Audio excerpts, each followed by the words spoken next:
আসসালামু আলাইকুম, সবাইকে স্বাগতম।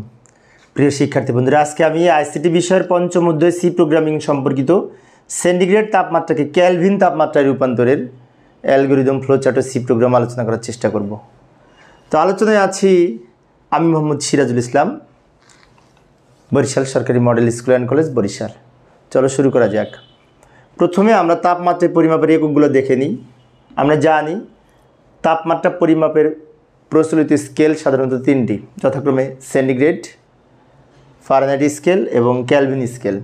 তো ইতিপূর্বে আমি সেন্টিগ্রেড থেকে ফারেনহাইট, আবার ফারেনহাইট থেকে সেন্টিগ্রেডে রূপান্তর করে দেখিয়েছি অ্যালগরিদম ফ্লোচার্ট সি প্রোগ্রাম কীভাবে লিখতে হয়। আজকে মূলত এই সেন্টিগ্রেড থেকে ক্যালভিনে কীভাবে রূপান্তর করা যায় সেটা আলোচনা করব। তো সেন্টিগ্রেড থেকে ক্যালভিনে রূপান্তরের সূত্র হচ্ছে এই যে, আমরা জানি ক্যালভিন সমান সি প্লাস 273। সি হচ্ছে এখানে সেন্টিগ্রেড, অর্থাৎ সেন্টিগ্রেড বা সেলসিয়াসের সাথে 273 যদি যোগ করা যায় তাহলে ক্যালভিনের মান পাওয়া যায়। এই সূত্রটা অনেক সময় প্রশ্নে দেওয়া থাকে, না থাকলে আমরা একটু মনে রাখার চেষ্টা করব। আচ্ছা, এর পরিপ্রেক্ষিতে অ্যালগরিদম লিখব। অ্যালগরিদমের প্রথম ধাপ কী হবে? আমরা ক্লাস যারা নিয়মিত দেখো তারা সবাই পারো, তারপরে বলছি। ধাপ 1 প্রোগ্রাম শুরু করি। ধাপ 2 ইনপুট হিসেবে সি এর মান ইনপুট নিব। এখন অনেকের মনে হতে পারে সি কানে ইনপুট হবে। ইতিপূর্বে বলেছি, আবারও বলছি, ইকুয়াল আছে, ইকুয়ালের বাম দিকের এটা হচ্ছে আউটপুট, কারণ এটার মান বের হবে। আর ইকুয়ালের ডান দিকে যে ভেরিয়েবল থাকবে সেটা হচ্ছে ইনপুট। তো ইকুয়ালের ডান দিকে যেহেতু সি নিয়েছি, তাই এখানে আমরা লিখলাম সি। এর পরের ধাপে সূত্রটা লিখব। কে সমান সি প্লাস 273 সূত্রটা লিখব। তারপরের ধাপে এই কে এর মান প্রিন্ট করব, মানে আউটপুট প্রিন্ট করব।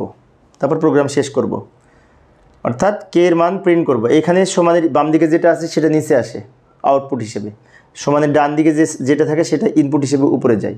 আমরা প্রত্যেকটা সূত্র থেকে দেখেছি কিভাবে এটা নির্ণয় করতে হয়, তাই না?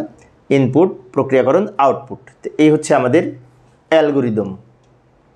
এবার এই অ্যালগরিদমের আলোকে যদি ফ্লোচার্ট অঙ্কন করি, প্রথমে লিখবে স্টার্ট, শুরুর জন্য স্টার্ট প্রতীকের মধ্যে লিখবে স্টার্ট। ইনপুট হিসেবে সি এর মান গ্রহণ। ইনপুটের জন্য আমরা সামান্তরিক প্রতীক ব্যবহার করে এর মধ্যে লিখবে ইনপুট সি। তারপরে এই সূত্রটা লিখব। সূত্র লেখার জন্য আয়তাকার প্রতীকের মধ্যে লিখব কে সমান সি প্লাস 273। এরপরে কে এর মান প্রিন্ট করব। প্রিন্ট করার জন্য আবার এই ধরনের প্রতীক, প্রিন্ট এফ, প্রিন্ট কে। সবার শেষে প্রোগ্রাম শেষ করার জন্য আবার এইরকম প্রতীক। একটু দ্রুত বলেছি কারণ আজকে আমার 23তম ক্লাস। তো 23টা ক্লাসেই এই ধরনের ফ্লোচার্ট অঙ্কন করে দেখিয়েছি। তো আমার ক্লাস যারা নিয়মিত দেখো তারা পারো। তারপরেও একটু বলছি, শুরু এবং শেষে একরকম প্রতীক, স্টার্ট এবং এন্ড, ইনপুট এবং আউটপুট একরকম প্রতীক, সামান্তরিক, একটু বাঁকা হবে কিন্তু। আর মাঝখানে আয়তাকারের জন্য হবে এই যোগ বিয়োগ গুণ ভাগ করার জন্য আমরা জানি প্রক্রিয়াকরণ প্রতীক, যেটি আয়তাকার প্রতীক হিসাবে চিহ্নিত করা হয়। আচ্ছা, এইবার কি করব? সি প্রোগ্রাম লিখব। পরীক্ষায় অনেক সময় উদ্দীপক আকারে এটা দেওয়া থাকে অ্যালগরিদম, আর বলা হয় উদ্দীপকের আলোকে ফ্লোচার্ট অঙ্কন করো। তখন উত্তর হবে এইটুকু লিখলে 3 মার্কস, তাই না? সুন্দর। আবার অনেক সময় এটা দেওয়া থাকে আর বলা হয় সি প্রোগ্রাম লিখো। তাহলে এই সূত্র ধরে আমরা এখন ক্যালভিন নির্ণয়ে সি প্রোগ্রাম লিখব। যাই, এই যে সূত্রটা এখানে লিখে রাখলাম। সি প্রোগ্রামের শুরুতে আমরা একটি হেডার ফাইল যুক্ত করব, ইনক্লুড stdio.h নামে একটি হেডার ফাইল যুক্ত করব। করার পরে এইখানে মেইন ফাংশন দিয়ে প্রোগ্রাম স্টার্ট করব। মেইন ফাংশন দিয়ে প্রোগ্রাম স্টার্ট করলাম, আর এটা হচ্ছে হেডার ফাইল stdio.h। এর পূর্ণরূপ হচ্ছে standard input output header file. এরপরে আমরা এইখানে একটা ডেটা টাইপ হিসেবে এই কিওয়ার্ড লিখব। তো আমরা এখানে ডেটা টাইপ হিসেবে ফ্লট কিওয়ার্ড ঘোষণা করতে পারি। ফ্লট হচ্ছে কিওয়ার্ড, ফ্লট ভগ্নাংশ টাইপ ডেটা নিয়ে কাজ করে, সেজন্য আমরা এখানে ফ্লটও ব্যবহার করতে পারতাম, আবার ইন্টিজার টাইপ ডেটার জন্য আইএনটিও ব্যবহার করতে পারতাম। তো আমি ফ্লট ব্যবহার করেছি। আচ্ছা, এরপর একটা স্পেস দিয়ে আমরা কি লিখব? একটা স্পেস দিয়ে আমরা ইনপুট লিখব, ইনপুট সি।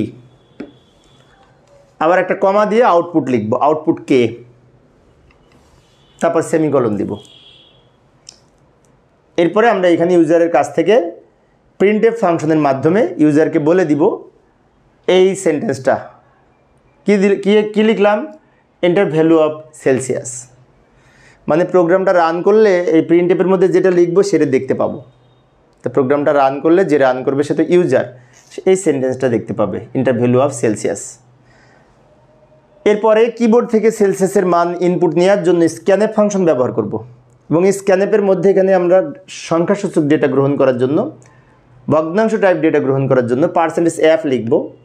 আমরা জানি ফ্লোট টাইপ ডেটার জন্য ফরম্যাট স্পেসিফায়ার হচ্ছে %f, তাই এখানে %f লিখেছি ফরম্যাট স্পেসিফায়ার হিসেবে।